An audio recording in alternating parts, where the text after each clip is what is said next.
But just to recap, what are criminal offences in our country? In other words, you don't have to go and launch a protracted lawsuit against each other.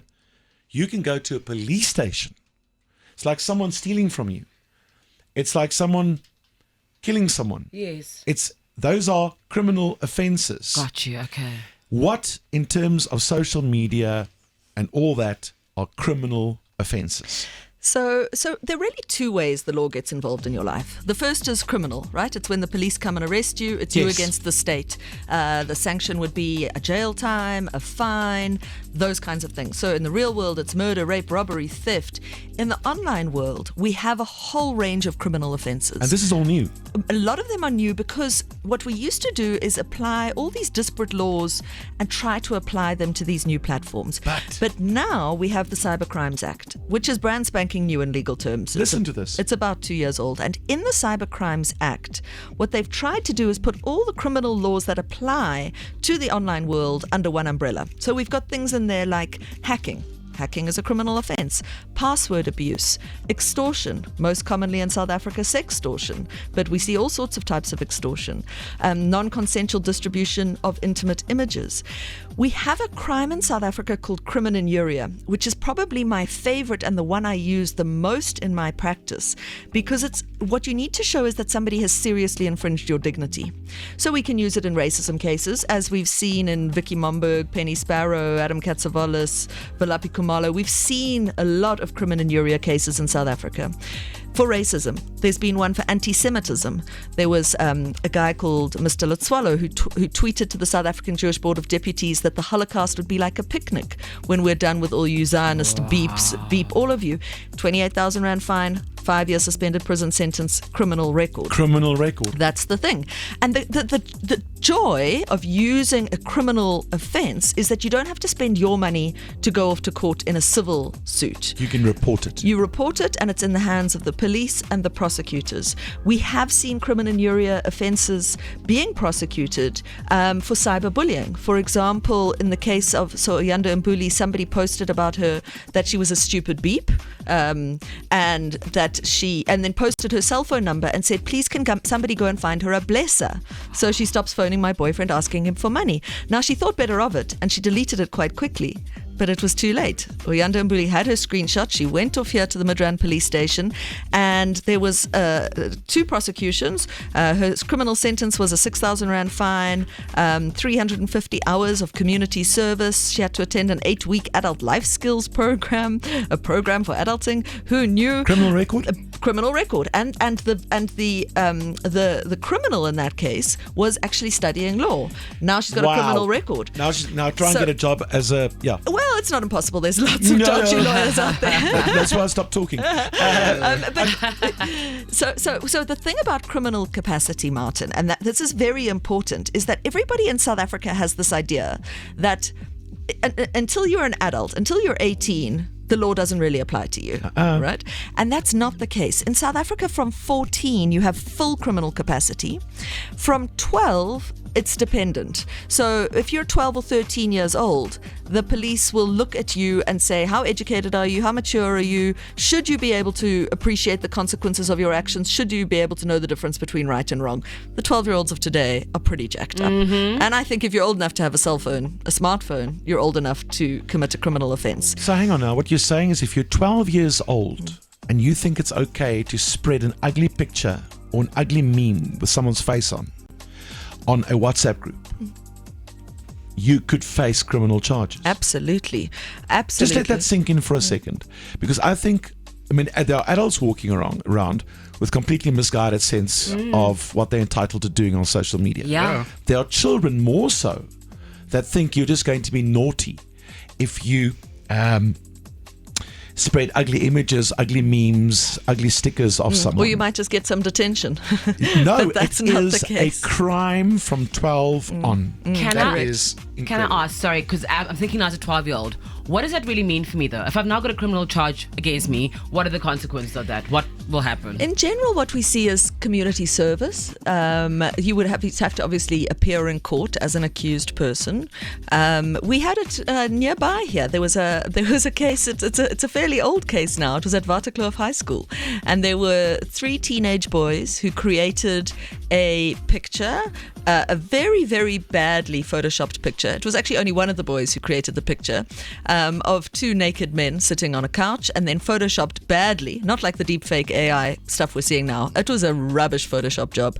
The face of his principal onto the one body, the face of the deputy principal onto the other body, and then he took the school's logo and he placed it over their private parts. Ooh. And then he sent it to his best friend, who sent it on, and the whole school had it. So in that case, there was a criminal case, and the boys pleaded guilty. And they got 200 hours of community service at the Pretoria Zoo. They had to go and clean cages every Saturday morning. But remember, the criminal laws are only one of the ways the law gets involved in your life. The other is civil, which is when, and we call it civil because it's between civilians, right? Yeah. So it's when I sue you or you sue me. Now, the boys were then sued by the deputy headmaster for defamation. It went all the way to the Constitutional Court, who even they found, the High Court, the Supreme Court, the Constitutional Court, all agreed that this was defamation. And in South Africa, the age of civil capacity, the age at which you can sue and be sued, is 7. What? Yeah. So the parents have to pay. So I've got a Swedish friend whose favorite line is, "That means you must pay." But yes, yes, in some instances, So even if your 8-year-old does something stupid, You could be sued as a parent. Well, Well, the they child could. could be sued, but Child. presumably you would cough up. So obviously when children are concerned, we prefer to try and deal with these matters without taking it to court. So what I would often do is, if I've got a child who's being harassed, threatened, stalked, bullied, the victim of image-based violence, and they come to me, the first thing I would do is to write a pretty scary letter of demand to the child concerned, explaining all the laws, and then saying, look, we need a hand. I always ask for a handwritten apology, and you can see, I mean, these kids are young. They can hardly, it's what if they're smart enough to use a smartphone? 100%. So I always ask for a handwritten apology, an undertaking that it's going to stop, a written undertaking that it's going to stop, and then they must delete all content. Any content they may still have on any of their devices, cloud storage, etc. And that usually is enough, because we can give them the scare, and often I copy the school to make sure the school's aware of it. It's serious. Yeah. It is serious. Just going back to, you said something along the lines of sharing content. Yes. So let's say, for instance, someone else made the ugly meme or sticker or picture, something demeaning, something ugly and nasty towards someone. Yeah. You just sharing it, you're also in danger Absolutely. of the law. Yeah, so in South Africa, we have something called the chain of publication, Okay. which basically means that every single person sharing content is legally responsible for it. So if you All send right. me a racist meme Sure. and I press forward, I become legally responsible for Okay. it. Now, but we can even take this a step further, because in South African law, if you have the ability to stop something from being published and you Yeah. don't, And you you're don't. also legally responsible for it. So if somebody puts a terrorist beheading video or child pornography onto my Facebook page, I have the ability to delete it. Now, I'm not responsible until I'm aware of it. But the second I become aware of it and I have the ability to delete it, I'm legally responsible So for just it. even leaving it there. Exactly. But now, as of about 18 months ago, WhatsApp updated its settings. And if you're on a WhatsApp group, if you're the admin of a WhatsApp group, you have the ability to delete for everyone messages sent on that group, which means legally, if you're aware that there are illegal, offensive messages on the group and you're the admin, you have a legal duty to delete it. Otherwise, you become legally responsible because you provide the billboard, you provide the platform. It was quite nicely explained, I thought, by Judge Satchwell in a case years ago involving the Dutch Reformed Church. And she said that if you have a Facebook page, it's like having a big green felt notice board. And encouraging members of the public to come and stick their scrappy pieces of paper on that board. If there are 3 words that turn my stomach, delete for me. Because then you know it's too late. And I think, Emma, this question here, I just think we need to just reiterate and repeat that there is something you can do. I'm a teacher, and we have now on several occasions discovered WhatsApp groups that has a lot of children on it, like in excess of 500 kids on it, not all from the same school, And on these groups, apart from posting inappropriate porn, I don't know what else to call it, and they also take teachers and they copy their photos, screenshot their photos from the website, or even a teacher walking in the mall, and then they have these very ugly, rude comments and remarks. And this upsets teachers, obviously, as I'm sure you can imagine. But what is our legal right here? Because this just goes on, and there's no consequence for the kids. So I think we've got to start with education, because I think that so many people in South Africa are absolutely clueless. They think that there are no laws, that social media is just the Wild West.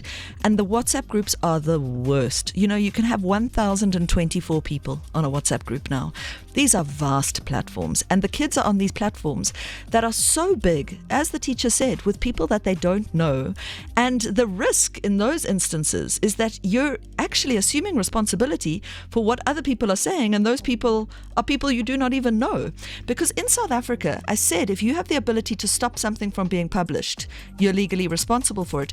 But it goes further than that, because if you have the ability to remove yourself from content, if you have the ability to dissociate yourself from content, and you choose not to, you're also legally responsible for it.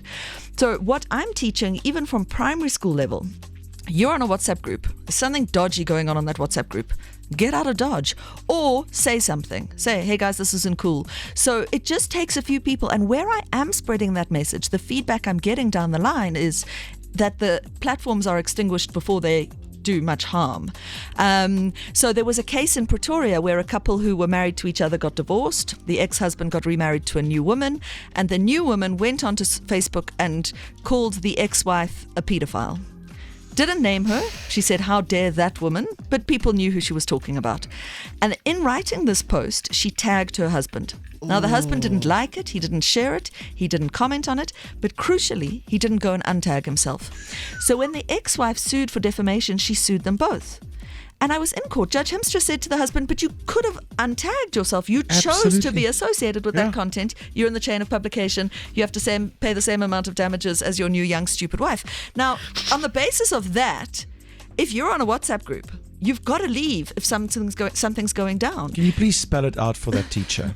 You can. It is illegal. It's illegal. There are criminal offences. There are civil options. Exactly in the case of the Waterkloof deputy principal who laid crimen injuria charges and who took legal action. I'm aware of a lot of teachers who were labelled racist during the Black Lives Matter movement in South Africa, who took legal action, because you can defame people if what you're saying is true. If you post those kind of things in a WhatsApp group, not only you, but all 1,024 people on the WhatsApp group could be in trouble because it is illegal. Absolutely. That teacher, any teacher listening, if this is happening to you, you can go to a police station and report it as a crime. Those are the new laws in this country. You don't just have to suck it up. You never ever just have to let it go. As young as 12 for criminal offences. 12-jarige kinders wat hierdie doen aan jou as 'n onderwyser of aan 'n ander kind, dit is onwettig en daar is iets wat gedoen kan word. Please don't just sit back and do nothing. Stop it. And more reason for parents to take action and get involved and be responsible is we're seeing an international trend towards holding parents legally responsible for what their kids are up to. We saw it recently in that school shooting a couple of weeks ago in America, where both parents have been jailed because of the conduct of the child. And we're starting to see that in the social media space as well. I'm excited about the new laws because I think for too long people have been getting away with posting and even liking comments and things on social media and WhatsApp groups that are bad for people's mental health, that is bad for people's reputation, that is bad for people's image. People have been getting away with it in this country and in the world because they think they can. You can't. Things have been criminalized. Yeah. It's a crime to do that. You don't need to go and hire an expensive lawyer necessarily or an advocate to take up a civil lawsuit. It's a crime. You can go and report it at a police station and you can open a case, right? And it's why I encourage people of influence to take legal action, because if you are the victim of an online harm and you do something to protect yourself, then the message gets given loud and clear to the teenager who has been the victim of an online harm, usually horrible cyberbullying, that they don't have to suffer in silence, that they don't have to contemplate suicide as the only way out, because there are laws that protect. It's one of the reasons, I was talking about this recently. Basetsana Kumalo and her husband Romeo have just been very successful in a criminal case against Jackie Pomotse, who tweeted absolute fake news. Just horrible, completely no basis to it. She admitted in the doc in cross-examination that there was no truth to the allegations that she tweeted. It was about Romeo Kumalo performing a sexual act on an underage child. It was just nonsense. And it took them a long time, but they saw it through. And following granting a protection order, which is not something we've actually spoken about, which is another very useful legal tool, and also something that you don't need expensive lawyers for. If you or your child is being bullied, threatened, stalked, harassed, you can go off to the magistrate's court. You go to the clerk of the court, they give you a form, you explain how you're being harassed, in the real world or online. You have to show that there's harm or a fear of harm, but it can be mental, emotional, psychological harm. So we're dealing squarely with cyberbullying, and they will give you an interim protection order. And if that person so much as sends you an SMS again, they can be arrested. Now, children are able to go and get this order. So in the Kumalo case, Basetsana Kumalo got this protection order, and then Jackie Pomotse wrote a book called I Tweet What I Like. And on the cover of the book,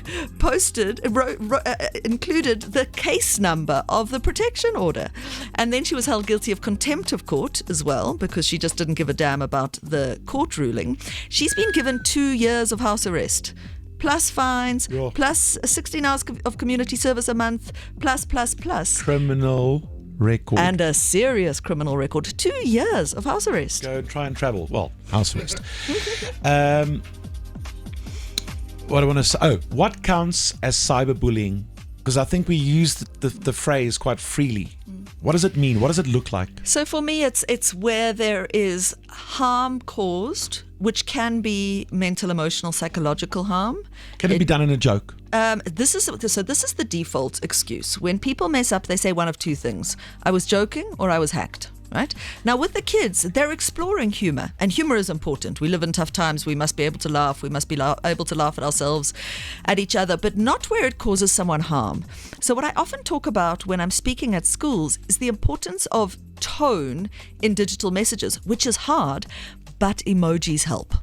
So if I send you a message, Martin, saying, I'm going to kill you, or I send you a message saying, I'm going to kill you, with 20 laughing emojis, those are completely different messages. So I've been talking literally for a decade about what I call the billboard test. And I say to the kids, before you make that joke, maybe you call your friend, he's got a pizza face because he's got such acne. Would you put it on a billboard next to the highway? Would everyone driving past know you were joking? No. And would that victim know you were joking? No. And that's for me the litmus test.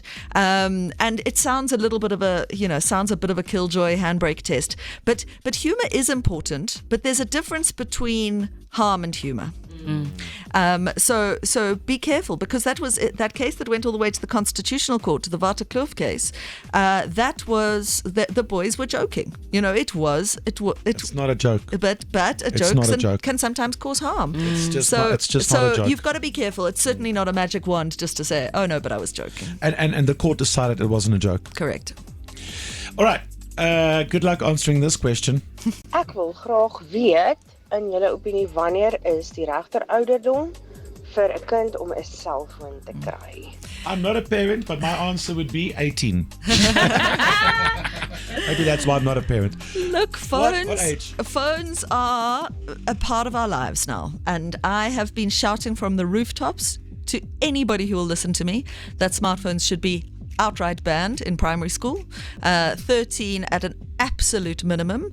The only real reason kids are getting smartphones younger than that is peer pressure, because they come home and they say, but mummy, I'm the only one in my whole grade 6 class who's not on the WhatsApp group and I'm being alienated. Now that is a legit reason, which is why parents all have to get together and say, look, we are all holding out. And I have been shouting this from the rooftops forever, and I spoke at a school last year, grade 6s and 7s, and I walked in, 200 kids, I said, who's got a phone? Thinking it would be, I speak at a school every day, exactly like it is at all schools, 95% of them. 2 kids in the whole room put up their hand. And they were laughed at. And I got goosebumps. I was just like, it's possible. That's amazing. So we all have to hold out. I do just want to say, if your child needs a phone for communication, to phone you to say the swimming gala's cancelled, get them a dumb phone. Not a get smartphone. them an old 3210. They can That's play it. Snake. And but the smartphone is where the danger. And the worst content I see is in the age group 10 to 14. I'm shocked. You have primary school kids, Yeah. of that age. It's such a big thing What for is me. what is your opinion? I had decided my daughter will only get one at 16. I did concede and bow to peer pressure. She's got a phone. She hasn't got a SIM card in it. The day she needs to get hold of me, she can walk to the office and call me. Schools all have telephones. There's no need for her to have a phone with her at school. Absolutely no. I was also the parent a couple of years ago, at the start of the year, who said if we all agree as parents that none of our kids have phones, or they put them and lock them away and they can get them after school, then it's done. We have the power How to do do you, this. as an adult and a parent, knowing of these horrors that we are discussing this morning and how prevalent it is, how can you not make that decision? You have to make it. It's How? like giving your 12-year-old keys to a car and say good luck to you. Yeah. And not teaching them what the risks are, what the issues are. Now, there's a reason that we don't let 12-year-olds drive cars. I asked this at a talk recently. I asked these kids, why don't we let 12-year-olds drive cars? This little kid says to me, because we're too small, ma'am. I was like, that's so sweet, but we could make smaller cars. No, it's because your brain just hasn't developed yet. And it's not to say you're not a clever kid, but that frontal lobe where you just make the decisions with the impulse control just hasn't developed yet. It's not your fault, but it hasn't developed yet. I don't have kids, but the effect that this device has on my mental health, my confidence, Yeah. Yes. my state of mind, Yeah. my mood As an adult. as an adult, Yeah. as an adult, I cannot imagine giving this device in the hands of a child. The damage. For me, it's unfathomable. This is so hard. This thing makes your life so hard sometimes. you. It really does.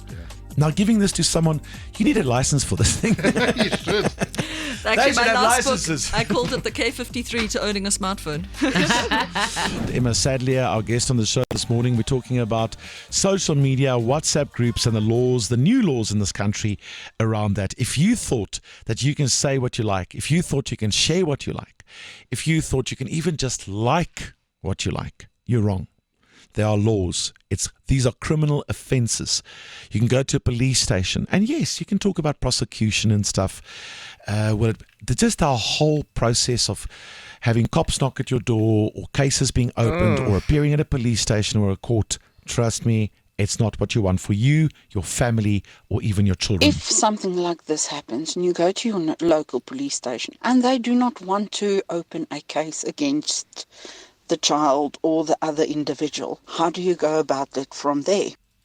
Emma Sadlier. So it's not a question of they don't want to. They have to. These are criminal offences. And of course, the issue with these new laws is that they are only as good as the enforcement. And the reality is that a lot of the police, the NPA, are not equipped to deal with these kinds of issues because of various reasons. You know, I was involved in a case where we were trying to get content removed from Twitter, and I went to the police station and they didn't even have internet. You know, they weren't able to send the law enforcement takedown to the American company because they didn't have the material. So obviously that is a big issue. Getting somebody to hold your hand through the process can help. Going to a police station which is a bit more jacked up can help.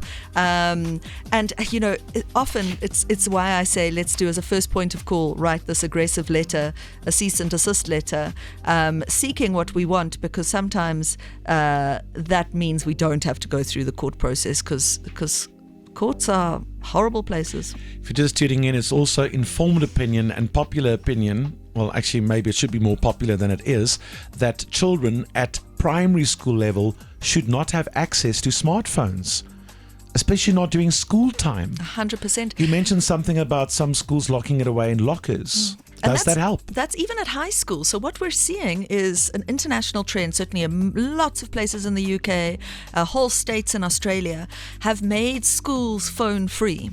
So that means you can bring your phone to school. And I was at a principal's conference recently, and one of the top schools in Joburg, he was telling me that over 30% of the kids Uber from school. So you've got to have a phone if you're Ubering from school, but he locks the phones away. So there's literally a locker. They arrive at school, everyone puts their phones in the locker, and they don't access them until they finish school for the day. And what we've seen so far, and it's kind of anecdotal evidence at this stage, is the kids are happier, they're more engaged in class, academically they're doing much better, and at break time, the principals are just saying to me, it's so noisy, because the kids are actually talking to each other again. They're playing soccer, they're getting out there, they're getting their hands dirty, they're speaking to each other, which is a skill that a lot of kids are losing, because they don't just spend their whole break time staring at that phone looking at TikTok. Social pressure is already something to deal with when you're a teenager. Imagine now, social pressure plus social media pressure. Because social media takes it much further. It makes it much bigger. Yeah. I couldn't imagine that. I really couldn't. And if you're the adult, I don't think you should be putting your children through it. No, you're trying to not match up with peers. You're trying to match up with people sitting somewhere overseas who earn millions of dollars a year, one. And then two, the cell phones themselves. Why are parents buying 30,000 Rand phones for their kids? We could keep you here for another couple of hours. We might need to. Because now we haven't even touched on companies. Yeah. We haven't even touched on what's happening at companies firing people for what they say on their social media and what they say on WhatsApp. We haven't even touched on that. So I'm going to ask you very nicely to make time for us again in the near future. Okay? Because now thrown forward to it. Now there's an expectation. Yeah. This is called emotional blackmail. Emma Sadlier. But there are a couple of very important takeaways if you missed the show this morning. And it's about if you thought that you can post stuff, like stuff, and share stuff and get away with it, that is damaging to other people. You are wrong. In this country, it has been criminalized. You can go to a police station and you can report someone because it's a crime. And I want you please to go listen to the podcasts. Share that along on WhatsApp groups. Not rubbish. Yes. Share. We're going to try and make it bite-sized for you so you can go and share that on those WhatsApp groups. Yeah. What is your message to people on WhatsApp groups? Treat it like you're publishing it on the front page of the newspaper. In South Africa, as soon as content has been seen by one other person, it doesn't matter whether it's 3 people or 3 million people. We treat it legally as if it's been published on the front page of the newspaper, said on radio, put on a billboard next to the highway. But okay, now you're on a WhatsApp group and there are people who make jokes that are not cool, that are Say damaging, something. that could be racist, that could be sexist, that could be homophobic, that could be whatever the case may be. What do? You're not saying it, but you're on the group. I call them out. So for me, there's 2 options. If you're on a group, something dodgy is going on, you have 2 options. The one is to say something. The other is to leave the group, get out of Dodge. Now, some groups we have to be on, right? My security WhatsApp group in my neighborhood. And if the dude in number 32 sends a racist meme, I'm not going to leave the group because I need to know what's going on. But I am going to say something. I'm going to say, that's not acceptable, not cool. Or I'd call the administrator and say, what are you doing about this? I'm a big fan of WhatsApp group guidelines. And I just want to warn everybody because we haven't had time to get into the employment stuff. But how many people I'm seeing being fired or disciplinary action being taken because of what they're sharing on their WhatsApp profile picture, their WhatsApp status, and their WhatsApp stories. There's something about WhatsApp that makes it feel like we're sitting around with our mates having a glass of wine and a chat. It's not. It's not. And if you ever use your WhatsApp to communicate on behalf of your business, so if your cell phone number's on your business card, or you're talking to clients, or you've got WhatsApp groups, work WhatsApp groups, or WhatsApp groups with your clients, you treat that as if it's your work email address. There's nothing about the platform which changes the obligations. And I'm seeing we're going into a very hot political climate. The elections, what's going on in the Middle East, people are very polarized, very passionate. Vaccinations, a lot of politics. I mean, we're entering the political era, in South Africa, in America. People have very strongly held opinions. Ask yourself, would you put it on a billboard next to your name, your face, and the name of your company, your big clients, customers? If you wouldn't, nowhere on WhatsApp. And kids, if you missed the part about you being on WhatsApp groups, we'll definitely post that part as well, particularly on audio on demand on jacarandafm.com, and make it easy for you to share that. Want ek dink almal moet dit weet. Emma, sadly, wow, thank you very much. I know that made you late for a number of meetings, but I hope it was worth. Thank you very much for coming in, and please do it again. It's an absolute pleasure. Thank you for having me. Breakfast with Martin Bester.